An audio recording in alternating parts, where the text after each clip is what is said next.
Antes de empezar, una introducción. Yo soy uno más que corre porque sí, sin tiempo libre en exceso, que come pizza, que toma cerveza, que come asados, toma vino, que se le dio por probar esto de correr lento. Corría haciendo planes normales, ya armados, probados y adaptándolos a mis ritmos. Yo no leí el libro del Dr. Phil Maffetone, por lo cual no sé muchísimos detalles, pero sí leí muchísimos resúmenes, escuché y vi videos, leí estudios, con lo cual para lo que yo le iba a usar me alcanzaba y no sé si no me sobraba también. Y ahora sí, las 50 sombras de Maff by Bocha. La primera. El método Maffetone es más que un método, es una filosofía de vida, ya que abarca muchísimas cosas, no solamente entrenamiento, sino también un sistema de alimentación, de actividades permitidas, de descanso, de manejo del estrés, de suplementación. 2. Yo solo utilicé el sistema de entrenamiento aeróbico MAF, por lo que los resultados nunca van a ser los óptimos. 3. Es imposible predecir el tiempo que llevará notar las mejoras, porque es muy dependiente de los hábitos de cada persona. 4. Idealmente, los entrenamientos deben ser de más de una hora y hacer un largo semanal o quincenal de más de 2 horas. 5.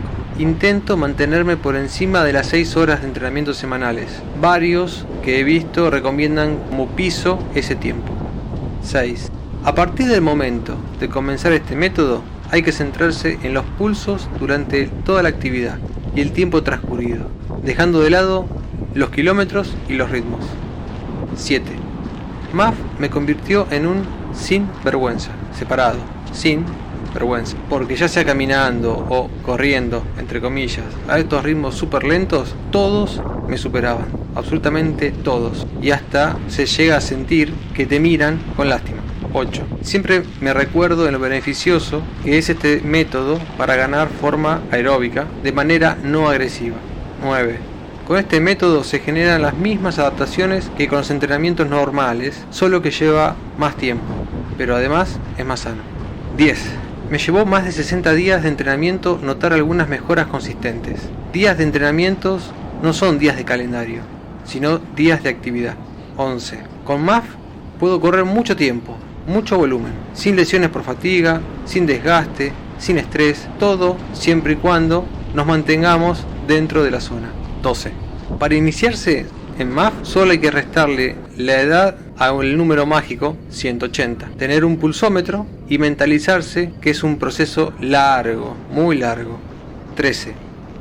Tener en mente siempre dos palabras: paciencia y perseverancia. 14. Recomiendo una banda de pecho para el control de pulsos.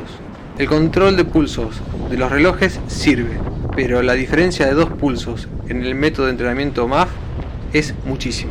La precisión de la banda suele ser superior a la de los relojes. 15. El método MAF fue hecho en los 80. Ya pasaron 40 años de muchísimos progresos en las formas de entrenamiento, de alimentación, de suplementación, de tecnología. Pero por lo simple que resulta aplicarlo, sigue siendo utilizado. 16. Algo mejor que la cuenta de 180 menos la edad es definir las zonas con una prueba de esfuerzo con consumo de oxígeno y lactato. 17. Algo cómodo de este entrenamiento es que no recomienda realizar estiramientos. De todas maneras, algunos movimientos dinámicos después de correr relajan un poco. 18. Se debe calentar 20 minutos y enfriar otros tantos. Todo haciéndolo a 10 pulsos por debajo de los pulsos máximos definidos con la cuenta 180 menos la edad. Yo particularmente no caliento, hago 10 sentadillas suaves, camino un poco hasta llegar al lugar de iniciar el trote y el primer kilómetro trato de trotar más suave que lo normal. 19. Cuando corro por la mañana corro en ayunas. MAF dice que es beneficioso entrenar en ayunas, lo recomienda. Al ser un ritmo tan suave no te va a generar problema, siempre que nos mantengamos dentro de la zona. 20. Uno de los objetivos del método MAF es convertirte en una máquina de utilizar grasas como combustible. 21. Correr más lento de tu ritmo natural hace que te suban los pulsos. Y esa combinación negativa de correr más lento y encima empeorar los pulsos genera una frustración terrible, lo puedo asegurar. 22.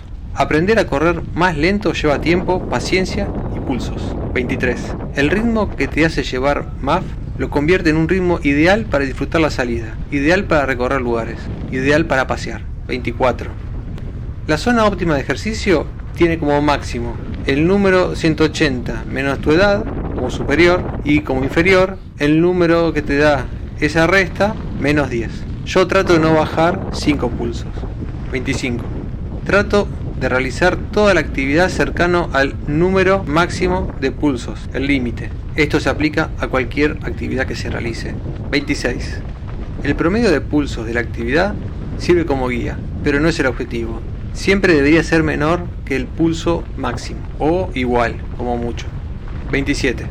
Cuando los pulsos se pasan del límite no hay que desesperarse. Lo importante es que no sigan subiendo y hacerlos bajar a nuestra zona en el próximo minuto, 2 minutos, ya sea desacelerando o caminando. 28. Para no estar tan pendiente al límite superior, me puse como un máximo extremo, que es el número salido de la resta, más 5, siendo lo ideal no pasar de más 2 para volver a la zona. 29. Cuando excedo el límite, si no entro en zona en 2 minutos, camino. 30. Para bajar ese pulso molesto que te hace salirte de la zona, hay que probar despejar la mente, pensar en otra cosa, respirar, distraerse, relajarse, aflojar los brazos y si no funciona, entonces caminar. 31. Después del día 60 de entrenamiento, cuando me paso del límite de mi zona, generalmente ya puedo volver a entrar a la zona sin dejar de trotar. 32.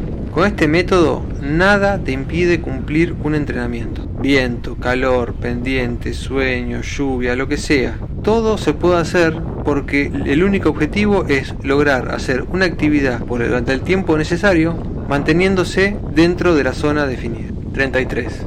Se tienen días increíblemente buenos y otros inexplicablemente malos. Esos malos hay que tomarlos de la mejor manera. Frustran mucho porque uno cree que ya superó la etapa de adaptación y esa marcha atrás a uno lo pone mal. 34. Absolutamente todo afecta a los pulsos, todo. Un auto que pasa cerca, una bocina, un perro que ladra, tener sueño, haber dormido mucho, haber comido poco, trabajo, vacaciones, nervios, calor, humedad, en fin, todo. 35. Es muy importante estar bien hidratado siempre. Sí, también afecta a los pulsos. 36. Cuando llegué al día 40 ya quería abandonar, estaba re podrido, estaba harto de todo y encima a la mañana hacía muchísimo frío. Pero me puse un objetivo a corto plazo y alcanzable. Uno, por ejemplo, fue llegar a correr 5 minutos y después 10 minutos sin caminar y sin pasarme de mi zona. Además, opté por correr cuando la temperatura era más agradable, al mediodía o a la tarde. Ese cambio me sirvió para distraerme y seguir. 37. Desde el día 20 escucho música. Escuchar música, o libros, o podcasts, radio, lo que sea te distraiga la cabeza. Ojo, que en el caso de la música, a veces el ritmo de la música te juega en contra, aceleras. 38. Uso pulsómetro de muñeca y una banda en el pecho, porque ambos se complementan y está muy bueno, pero solo tengo en cuenta, para el trabajo, al pulso medido por la banda de pecho. 39. Para el pulso de la banda de pecho, uso una aplicación de celular que solo me avisa cuando entro o salgo de mi zona y cada 1 minuto me dice cuántos pulsos llevo. De esta manera nunca estoy demasiado tiempo fuera de mi zona. 40. Cuando se pasa mucho tiempo aburriéndose, se llega a extrañar la velocidad y ese sufrimiento de las series. Entonces, cuando me gana el aburrimiento, a partir del día 40 aproximadamente, me permitía hacer este entrenamiento. Trotaba hasta mi zona y cuando me pasaba, caminaba. Cuando llegaba al límite inferior, entonces corría algo más rápido de lo normal. Diría que corría a mi ritmo natural. Cuando llegaba a mi límite superior y me pasaba de la zona, volvía a caminar hasta que baje al límite inferior, para después de nuevo empezar a correr. 41. Haciendo cacos, caminar y correr, cuando yo ya recuperaba mejor después de unos 30 días de entrenamiento, se logran ritmos más rápidos por kilómetro. Lo uso los días que estoy apurado. 42. Los test mensuales que propone Maffeton no los hago. Hasta el momento no los veo útiles. Todos los días veo las variaciones en los tiempos, en los ritmos, buenas y malas, por lo cual por ahora no hago nada. 43. Si me comparo con los casos que vi en internet, el mío es bastante malo. Llevo 70 días y no mejoré la velocidad tanto como otros dicen que han mejorado. Aunque sí conseguí la estabilidad de los pulsos a mi ritmo. 44. Trato de realizar las salidas en horarios frescos, a la mañana. Ayuda mucho cuando se comienza, ya que el calor afecta el pulso. 45. MAF es todo lo contrario a sin dolor no hay ganancia, y se agradece. 46. Entrenar con MAF es durísimo, pero mentalmente. Aburre, frustra, desespera, pero si superás esto, creo que la cabeza te queda lista para lo que siga. 47. Está permitido realizar ejercicios físicos, siempre respetando la zona de trabajo. 48. No está permitido participar en competencias hasta no tener una base formada. 49. Una vez conformada la base, se habla de 3 a 6 meses como mínimo, se permite los trabajos de intensidad y participar en competencias. 50.